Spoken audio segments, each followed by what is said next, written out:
Praise lord ಎಲ್ಲರಿಗೂ. ಇವತ್ತಿನ ವಾಕ್ಯ ಮತ್ತಾಯ 1:19. ಮತ್ತಾಯ 1:19. Book of Matthew chapter 1 verse 19. ಆದರೆ ಆಕೆಯ ಗಂಡನಾದ ಯೋಸೇಫನು ಸಜ್ಜನಾಗಿದ್ದು ಆಕೆಯನ್ನು ಬಯಲಿಗೆ ತರುವುದಕ್ಕೆ ಮನಸ್ಸಿಲ್ಲದೆ ಯಾರಿಗೂ ತಿಳಿಯದಂತೆ ಆಕೆಯನ್ನು ಬಿಡಬೇಕೆಂದಿದ್ದನು. ದೇವರು ನನಗೆ ಈ ವಾಕ್ಯ ದರ್ಶನದಲ್ಲಿ ದೇವರು ನನ್ನನ್ನು ತೋರಿಸಿರೋದು. ಮರಿಯಳು ಮತ್ತು ಯೋಸೇಫನ ವಿಷಯದಲ್ಲಿ ಈ ವಾಕ್ಯ ನನಗೆ ಬಂದಿರೋದು.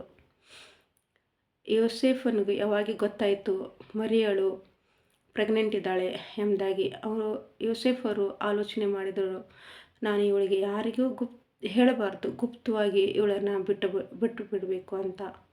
ಬಟ್ ಅವ್ರು ಆಲೋಚನೆ ಮಾಡಿದರು ಜೋಸೆಫ್ ಅಲ್ವಾ. ಆದರೆ ಅದರ ಮಧ್ಯದಲ್ಲಿ ದೇವರು ಇಂಟರ್ಫಿಯರ್ ಆದರು.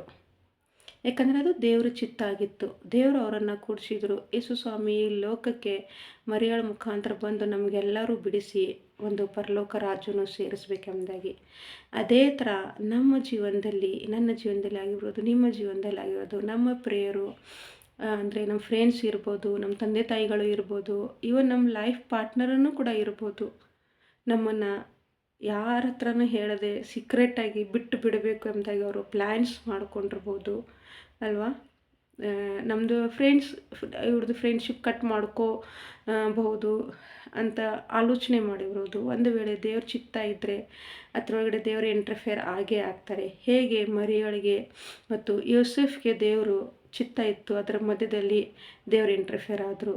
ಅವನ ಕನಸಿನಲ್ಲಿ ಬಂದು ಇವಳನ್ನು ಬಿಡಬೇಡ ಎಂಬುದಾಗಿ ದೇವರ ದೂತರ ಮುಖಾಂತರ ಯೋಸೆಫ್ ಸಂಗಡ ಮಾತನಾಡಿದ್ರು. ಅದೇ ಥರ ನಮ್ಮ ಲೈಫ್ ಪಾರ್ಟ್ನರ್ ಆಗಲಿ, ನಮ್ಮ ಫ್ರೆಂಡ್ಸ್ ಆಗಲಿ, ನಮ್ಮನ್ನು ಸೀಕ್ರೆಟಾಗಿ ಬಿಡಬೇಕೆಂಬುದಾಗಿ ಆಲೋಚನೆ ಮಾಡುವಾಗ ಅಲ್ಲಿ ದೇವ್ರ ಚಿತ್ತ ಇತ್ತ ಅಂದರೆ ಯಾವ ಮನುಷ್ಯರಾಗಲಿ, ನಮ್ಮ ಲೈಫ್ ಪಾರ್ಟ್ನರ್ ಆಗಲಿ ನಮ್ಮನ್ನು ಸುಮ್ಮನೆ ಬಿಟ್ಟು ಬಿಡೋಕ್ಕಾಗಲ್ಲ. ಅದರ ಮಧ್ಯದಲ್ಲಿ ದೇವರು ಬಂದೇ ಬರ್ತಾರೆ.